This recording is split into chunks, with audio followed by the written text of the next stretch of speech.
ಎಲ್ರಿಗೂ ನಮಸ್ಕಾರ. ಎಲ್ಲರೂ ಹೇಗಿದ್ದೀರಾ? ಎಲ್ಲರೂ ಚೆನ್ನಾಗಿದ್ದೀರಾ ಅನ್ಕೊಂತೀನಿ. ಆಫ್ಟರ್ ಬಿಗ್ ಬಾಸ್ ಸೀಸನ್ 11 ಆದಮೇಲೆ ಅಗೇನ್ ಮತ್ತೆ ಎಪಿಸೋಡ್ ರಿವ್ಯೂಗಳನ್ನು ಶುರು ಮಾಡಿದ್ದೀನಿ. ಈ ಒಂದು ಎಪಿಸೋಡ್ ರಿವ್ಯೂಗಳು ಎಪಿಸೋಡ್ ಆಗಿದ ತಕ್ಷಣನೇ ನಿಮಗೆ ನೋಡ್ಲಿಕ್ಕೆ ಸಿಗುತ್ತೆ. ಬಟ್ ಇವತ್ತು ಸ್ವಲ್ಪ ಲೇಟ್ ಆಗ್ತಿದೆ ಬಿಟ್ರೆ.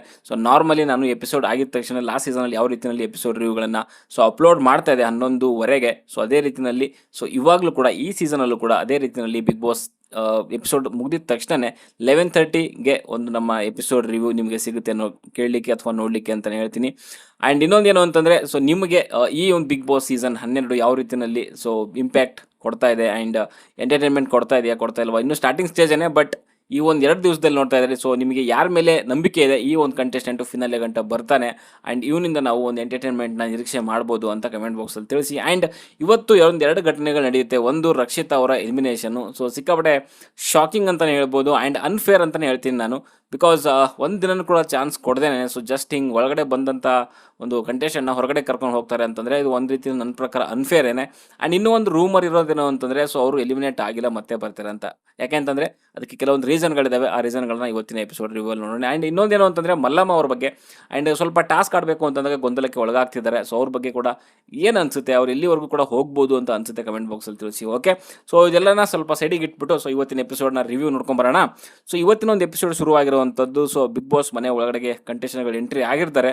ಆ ಕಂಟೆಸ್ಟೆಂಟ್ ಎಲ್ಲ ತಮಗೆ ಇನ್ನೊಬ್ಬರಿಗೆ ಪರಿಚಯ ಮಾಡ್ಕೊತಿರ್ತಾರೆ. ಆ್ಯಂಡ್ ಅಲ್ಲಿ ಧ್ರುವಂತ್ ಆ್ಯಂಡ್ ಮಲ್ಲಮ್ಮ ಅವರಿಬ್ಬರು ಸಿಕ್ಕಾಪಟ್ಟೆ ಡಿಸ್ಕಷನ್ ಎಲ್ಲ ಮಾಡ್ತಿರ್ತಾರೆ. ಅಲ್ಲಿ ಬಾಲ್ಕನಿಗೆಲ್ಲ ಹೋಗಿ ಬಾಲ್ಕನಿ ಎಲ್ಲ ನೋಡಿಕೊಂಡು ತುಂಬ ಒಂದು ಜಾಲಿಯಾಗಿ ಇಬ್ಬರು ಕೂಡ ಮಾತಾಡ್ಕೊತಿದ್ರು. ಅದರಲ್ಲೂ ಮುಖ್ಯವಾಗಿ ಧ್ರುವಂತ್ ಅವರು ಮಲ್ಲಮ್ಮ ಜೊತೆಗೆ ಸ್ವಲ್ಪ ಯಾಕೋ ಜಾಸ್ತಿ ಕಾಲ ಕಳೀತಿದ್ದಾರೆ. ಮೇ ಬಿ ಒಂದು ಸ್ಮಾರ್ಟ್ ಮೂವ್ ಅನ್ಬೋದಾ, ಅಥವಾ ಹೊರಗಡೆ ಅವ್ರಿಗೇನು ಪಾಪ್ಯುಲಾರಿಟಿ ಸಿಗುತ್ತೆ ಅಥವಾ ಒಂದಿನ ಇದು ಇದೆ, ಅದನ್ನು ಯೂಸ್ ಮಾಡ್ಕೊಬೇಕು ಅಂತ ಇರ್ಬೋದಾ ಗೊತ್ತಿಲ್ಲ, ಸದ್ಯಕ್ಕಂತೂ ಹೇಳಲಿಕ್ಕಾಗಲ್ಲ. ಬಟ್ ಧ್ರುವಂತ್ ಸ್ವಲ್ಪ ಮಲ್ಲಮ್ಮ ಅವರ ಹಿಂದೆನೇ ಇದ್ದಂಥದ್ದು. ಆ್ಯಂಡ್ ಅವ್ರಿಬ್ಬರದ್ದು ಡಿಸ್ಕಷನ್ ತುಂಬ ಚೆನ್ನಾಗಿತ್ತು. ಅಲ್ಲಿ ಮೇಲ್ಗಡೆ ಹೋಗಿ ಏನೋ ಲವರ್ಸ್ಗಳಿಗೋಸ್ಕರ ಮಾಡಿದ್ದಾರೆ, ಹಾಗೆ ಮಾಡಿದ್ದಾರೆ, ಹೀಗೆ ಮಾಡಿದ್ದಾರೆ, ಬಿಗ್ ಬಾಸ್ ತುಂಬ ಜನರು ಅಂತೆಲ್ಲ ಧ್ರುವಂತೆಲ್ಲ ಚೆನ್ನಾಗಿ ಮಾತಾಡ್ತಿದ್ರು.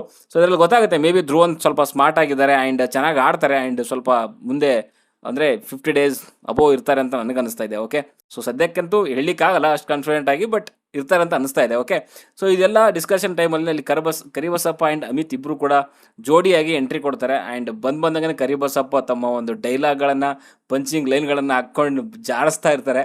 ಈ ಮನುಷ್ಯ ನೋಡ್ತಾ ಇದ್ದಾರೆ ನಿಜವಾಗ್ಲೂ ನನಗೆ ನಗು ಬರುತ್ತೆ. ಬಟ್ ಕೆಲವು ಟೈಮಲ್ಲಿ ಅನಿಸುತ್ತೆ ಈ ಮನುಷ್ಯ ಯಾವುದೋ ಒಂದು ಮಾರ್ಕ್ಸಿನ ಕ್ವಶನ್ ಹಿಂಗೆ 5 ಮಾರ್ಕ್ಸಿನ ಒಂದು ಇದು ಬರೆದ್ಬಿಡ್ತಾರೆ, ಉತ್ತರ ಬರೆದ್ಬಿಡ್ತಾರೆ.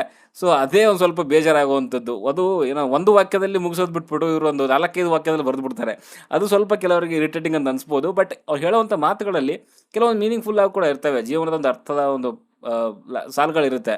ಬಟ್ ಅದನ್ನು ಒಂದು ರೀತಿಯಲ್ಲಿ ಅವ್ರು ಹೇಳೋ ರೀತಿ ನೋಡ್ತಾ ಇದ್ರೆ ಸ್ವಲ್ಪ ಫನ್ ಅಂತ ಅನಿಸುತ್ತೆ. ನೋಡೋಣ, ಮುಂದೆ ಹೋಗ್ತಾ ಅವರು ಕೂಡ ಬಿಗ್ ಬಾಸ್ ಮನೆಗೆ ಅಡ್ಜಸ್ಟ್ ಆದರೆ ಬೇರೆಯವ್ರಿಗೂ ಕೂಡ ಒಂದು ಅವ್ರು ಹೇಗೆ ಅನ್ನೋದನ್ನು ತಿಳ್ಕೊಂಡ್ಮೇಲೆ ಯಾರ ಹತ್ರ ಎಷ್ಟಿರಬೇಕು ಅನ್ನೋದು ಸ್ವಲ್ಪ ಅವ್ರಿಗೆ ಗೊತ್ತಾಗುತ್ತೆ.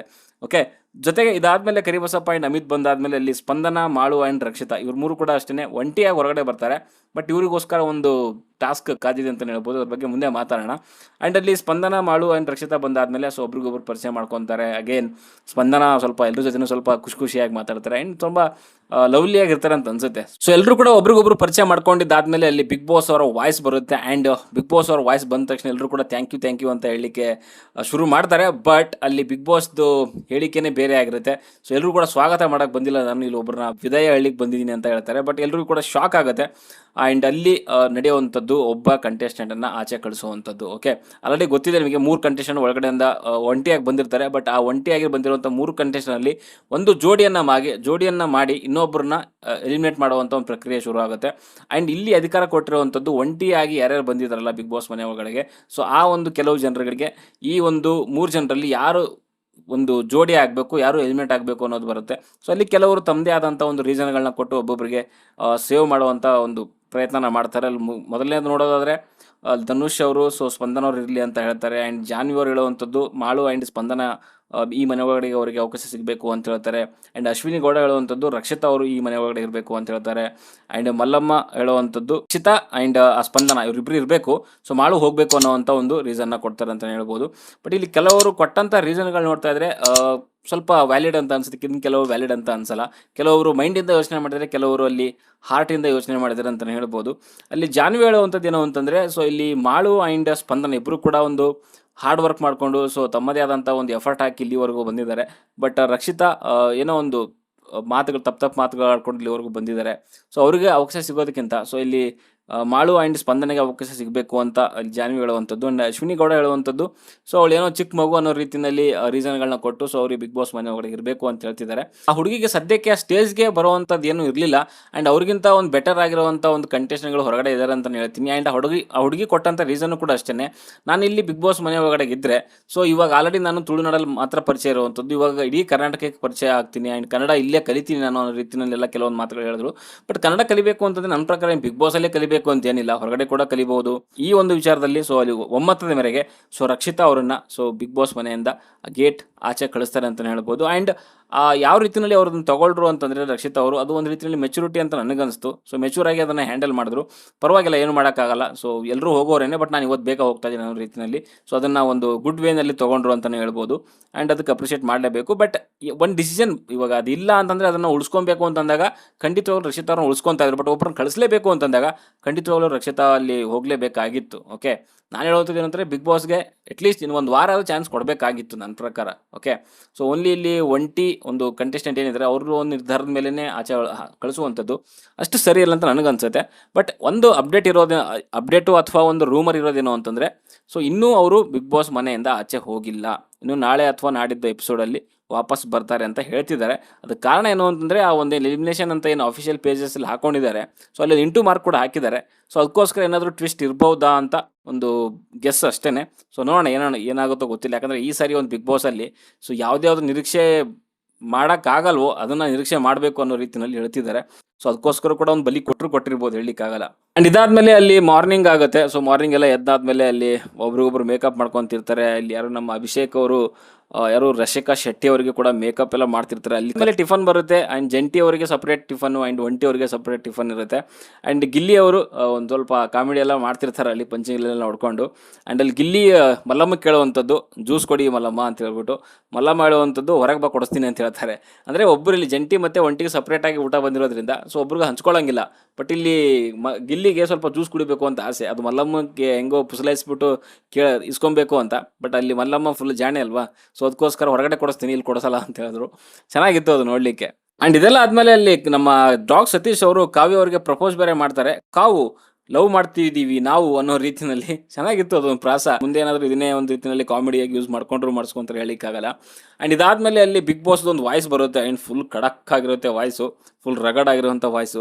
ಸೊ ಅದರಲ್ಲಿ ಕೆಲವೊಂದೆಲ್ಲನೂ ಹೇಳಿಕೆಗಳೆಲ್ಲ ಸ್ಟೇಟ್ಮೆಂಟ್ಗಳೆಲ್ಲ ಕೊಟ್ಬಿಡ್ತಾರೆ. ಇದು ಡಬಲ್ ಟ್ವಿಸ್ಟು, ಹಾಗೆ ಈಗ ಹೆಮ್ಮಾರಿ ಮಹೋತ್ಸವ ಅಂತೆಲ್ಲನೂ ಸ್ವಲ್ಪ ಎದುರಿಸುವಂಥ ಪ್ರಯತ್ನ ಮಾಡ್ತಾರೆ ಅಂತ ಅನಿಸುತ್ತೆ. ಆ್ಯಂಡ್ ಇದಾದಮೇಲೆ ಅಲ್ಲಿ ಒಂದು ಅನೌನ್ಸ್ ಮಾಡ್ತಾರೆ. ಆ್ಯಂಡ್ ಈ ಮನೆಯಲ್ಲಿ ಇವಾಗ 2 ಗ್ರೂಪ್ ಇರುವಂಥದ್ದಕ್ಕೆ ಹೆಸರುಗಳು ಕೂಡ ಕೊಟ್ಬಿಡ್ತಾರೆ, ಅರಸರು ಮತ್ತು ಸೇವಕರು ಅನ್ನೋ ರೀತಿಯಲ್ಲಿ. ಅರಸರು ಬಂದು ಒಂಟಿ ಆಗಿರ್ತಾರಲ್ಲ, ಸೊ ಅವರು ಅರಸರು. ಆ್ಯಂಡ್ ಇಲ್ಲಿ ಜಂಟಿಯಾಗಿರುವಂಥವ್ರು ಒಂದು ರೀತಿಯಲ್ಲಿ ಸೇವಕರು ಅನ್ನೋ ರೀತಿಯಲ್ಲಿ ಅಲ್ಲಿ ಬಿಗ್ ಬಾಸ್ ಮನೆ ಒಳಗೆ 2 ಗ್ರೂಪ್ಗಳನ್ನ ಮಾಡ್ತಾರೆ. ಆ್ಯಂಡ್ ಅರಸರಿಗೆ ತುಂಬ ಸವಲತ್ತುಗಳು ಕೂಡ ಸಿಗುತ್ತೆ. ಆ್ಯಂಡ್ ಮನೆ ಚುಕ್ಕಾಣಿ ಅವ್ರ ಕೈಯಲ್ಲಿರುತ್ತೆ. ಆಮೇಲೆ ಉಸ್ತುವಾರಿಯನ್ನ ಅವರೇ ಮಾಡುವಂಥದ್ದು. ಆ್ಯಂಡ್ ಇಲ್ಲಿ ಜಂಟಿಯವರು ಬಂದ್ಬಿಟ್ಟು ಮನೆ ಕೆಲಸ ಏನಿರುತ್ತಲ್ಲ ಅದೆಲ್ಲ ಕೂಡ ಜಂಟಿಯವರೇ ಮಾಡಬೇಕಾಗತ್ತೆ. ಸೊ ಇಲ್ಲಿ ಒಂಟಿಯವರು ಏನಿದ್ರು ಕೂಡ ಮೇಲ್ವಿಚಾರಣೆ ಮಾತ್ರ ಅವ್ರು ಮಾಡುವಂಥದ್ದು. ಓಕೆ, ಇದಾದಮೇಲೆ ಅಲ್ಲಿ ನನಗೆ ಅನಿಸಿರುವಂಥ ತುಂಬ ಕೆಲಸ ಅಂತ ಬಂದರೂ ಆಗಿರ್ಬೋದು, ಎಂಟರ್ಟೈನ್ಮೆಂಟ್ ಅಂತ ಬಂದರೂ ಆಗಿರ್ಬೋದು. ಸೊ ಅಲ್ಲಿ ಗಿಲ್ಲಿ ಆ್ಯಂಡ್ ಕಾವ್ಯ ಇಬ್ಬರದು ಜೋಡಿ ತುಂಬ ಚೆನ್ನಾಗಿತ್ತು ಅಂತ ಅನಿಸುತ್ತೆ. ಒಂದು ಕಡೆಗೆ ಗಿಲ್ಲಿ ಎಂಟರ್ಟೈನ್ಮೆಂಟ್ ಅಂತ ಬಂದಾಗ ಸಖತ್ತಾಗಿ ಎಂಟರ್ಟೈನ್ಮೆಂಟ್ ಮಾಡ್ತಾರೆ. ಈ ಕಡೆ ಕಾವ್ಯ ಮನೆ ಕೆಲಸ ಅಂತ ಬಂದಾಗ ತುಂಬ ಹಾನೆಸ್ಟಾಗಿ ಜೆನ್ಯೂನ್ ಆಗಿ ಸೊ ಎಲ್ಲ ಏನೇನು ಕೆಲಸ ಹೇಳ್ತಾರೆ, ಏನೇನು ಕೆಲಸ ಒಪ್ಪಿಸ್ತಾರೆ ಅದನ್ನು ಅಷ್ಟೇ ಚಾಚು ತಪ್ಪದೆ ಮಾಡೋವಂಥದ್ದು ನಮ್ಮ ಕಾವ್ಯ ಅಂತಲೇ ಹೇಳ್ತೀನಿ. ಆ್ಯಂಡ್ ಕಾವ್ಯ ಖಂಡಿತವಾಗ್ಲೂ ಸ್ವಲ್ಪ ನಾನು ಸ್ಟಾರ್ಟಿಂಗಲ್ಲಿ ಅಂದ್ಕೊಂಡೆ ಸೈಲೆಂಟಾಗಿರ್ತಾರೆ ಅಂತ, ಬಟ್ ಮುಂದೆ ಹೋಗ್ತಾ ಮೇ ಬಿ ಅವರು ತುಂಬ ಜೆನ್ಯೂನ್ ಆಗಿ ಇದ್ಕೊಂಡೇ ಸೊ ಸುಮಾರು ಜನರ ಒಂದು ಮನಸ್ಸನ್ನ ಗೆಲ್ತಾರೆ ಅಂತ ನನಗನ್ಸುತ್ತೆ. ಹೊರಗಡೆ ಕೂಡ ಅಷ್ಟೇ, ಒಳಗಡೆ ಕೂಡ ಅಷ್ಟೇ. ಓಕೆ, ಆ್ಯಂಡ್ ಮಾಳು 1-2 ಹಾಡುಗಳನ್ನ ಕೂಡ ಹಾಡ್ತಾರೆ. ತುಂಬ ಚೆನ್ನಾಗಿತ್ತು. ಸೊ ವಾಯ್ಸ್ ತುಂಬ ಚೆನ್ನಾಗಿದೆ. ಆ್ಯಂಡ್ ಕ್ರಿಸ್ಪಿ ಆಗಿದೆ, ಕ್ಲಿಯರ್ ಆಗಿದೆ, ಲೌಡ್ ಆಗಿದೆ. ಸೊ ಅದನ್ನು ಚೆನ್ನಾಗಿ ಯೂಸ್ ಮಾಡ್ಕೊಬೇಕು ಅಂತ ನನಗನ್ಸುತ್ತೆ. ಆಮೇಲೆ ಹಾಡುಗಳು ಯಾವುದ್ಯಾವುದು ಹಾಡೋ ಬದಲು ಸೊ ಜನರ ಮನಸ್ಸಿಗೆ ಯಾವ ಸಾಂಗು ಹಿಡಿಸುತ್ತೆ ಆ್ಯಂಡ್ ಯಾವ ಸಾಂಗ್ ಕೇಳಬೇಕು ಅಂತ ಅನಿಸುತ್ತೆ ರಿಪೀಟೆಡ್ ಆಗಿ, ಸೊ ಆ ಹಾಡುಗಳನ್ನು ಹಾಡಬೇಕು. ಚಿಕ್ಕದಾಗಿದ್ದರೂ ಚೊಕ್ಕದಾಗಿರಬೇಕು ಅಂತ ನನಗನ್ಸುತ್ತೆ. ಲಾಸ್ಟ್ ಟೈಮ್ ಹನುಮಂತು ಯಾವ ರೀತಿಯಲ್ಲಿ ಹಾಡ್ತಿದ್ದ ಅಂತಂದರೆ ನನಗೆ ಗೊತ್ತಿತ್ತು ಹೊರಗಡೆ ಜನಗಳ ಯಾವ ಒಂದು ಹಾಡನ್ನು ಇಷ್ಟಪಡ್ತಾರೆ ಅಂತ. ಸೊ ಆ ಥರದ ಒಂದು ಹಾಡುಗಳನ್ನು ಸೊ ಇಲ್ಲಿ ನಮ್ಮ ಮಾಳುವರು ಹಾಡಿದ್ರೆ ಖಂಡಿತವಾಗ್ಲೂ ಅವರು ಕೂಡ ಜನಗಳಿಗೆ ತುಂಬ ಇಷ್ಟ ಆಗ್ತಾರೆ. ಆ್ಯಂಡ್ ಬಿಗ್ ಬಾಸ್ನಲ್ಲಿ ಅವರ ಹಾಡುಗಳಿಂದ ಸೊ ಒಂದು ಎಂಟರ್ಟೈನ್ಮೆಂಟ್ ಅಂತ ನಾವು ನಿರೀಕ್ಷೆ ಮಾಡ್ಬೋದು ಅಂತ ನನಗನ್ಸುತ್ತೆ. ಆ್ಯಂಡ್ ಇದೆಲ್ಲ ಆಗಿದ್ದಾದ್ಮೇಲೆ ಅಲ್ಲಿ ಒಂದು ಗ್ರಾಸರಿ ಟಾಸ್ಕ್ ಕೊಡ್ತಾರೆ. ಅದು ಕೊಟ್ಟಿರೋವಂಥದ್ದು ಅಲ್ಲಿ ಒಂಟಿ ಸ್ಪರ್ಧಿಗಳಿಗೇನೆ. ಆ್ಯಂಡ್ ಇದು ಟಾಸ್ಕ್ ಯಾವ ರೀತಿಯಲ್ಲಿ ಇರುತ್ತೆ ಅಂತಂದರೆ, ಒಂಟಿ ಒಂದು ಸ್ಪರ್ಧಿಗಳು ಈ ಟಾಸ್ಕ್ನ ಆಡಬೇಕಾಗತ್ತೆ. ಆ್ಯಂಡ್ ಅಲ್ಲೇನು ಟೇಬಲ್ ಮೇಲೆ ಗ್ರಾಸರಿನ ಇಟ್ಟಿರ್ತಾನೆ, 2 ಬಾಸ್ಕೆಟಲ್ಲಿ ಇಟ್ಟಿರ್ತಾರೆ. ಸೊ 2 ಬಾಸ್ಕೆಟಲ್ಲಿ ಸೊ ಯಾವ ಒಂದು ಬಾಸ್ಕೆಟ್ನ ತೊಗೊಂಡು ಸೊ ತಮ್ಮ ಇನ್ನೊಂದು ಟೇಬಲ್ ಮೇಲೆ ಇಡಬೇಕಾಗತ್ತೆ. ಸೊ ಯಾವುದನ್ನ ತೊಗೊಂಡಿರ್ತಾರೆ ಅದು ಒಂಟಿ ಟೀಮಿಗೆ ಸಿಗುತ್ತೆ, ಯಾವುದು ಬಿಟ್ಟಿರ್ತಾರೆ ಅದು ಜಂಟಿ ಟೀಮ್ಗೆ ಹೋಗುತ್ತೆ ಅಂತಲೇ ಹೇಳ್ಬೋದು. ಇನ್ ಕೇಸ್ 30 ಸೆಕೆಂಡಲ್ಲಿ ಏನಾದರೂ ಆ ಒಂದು ಬಾಸ್ಕೆಟ್ನ ತಂದು ಆ ಟೇಬಲ್ ಮೇಲೆ ಇಟ್ಟಿಲ್ಲ ಅಂತಂದರೆ ಸೊ ಆ ಒಂದು ಎರಡೂ ಬಾಸ್ಕೆಟು ಕೂಡ ಸೊ ಅದು ಬಿಗ್ ಬಾಸ್ ಅವರು ಅವರೇ ಇಟ್ಕೊತಾರೆ. ಓಕೆ, ಸೊ ಇದರಲ್ಲಿ ಒಬ್ಬರಿಗೆ 30 ಸೆಕೆಂಡ್ಸ್ ಕೊಟ್ಟಿರ್ತಾರೆ.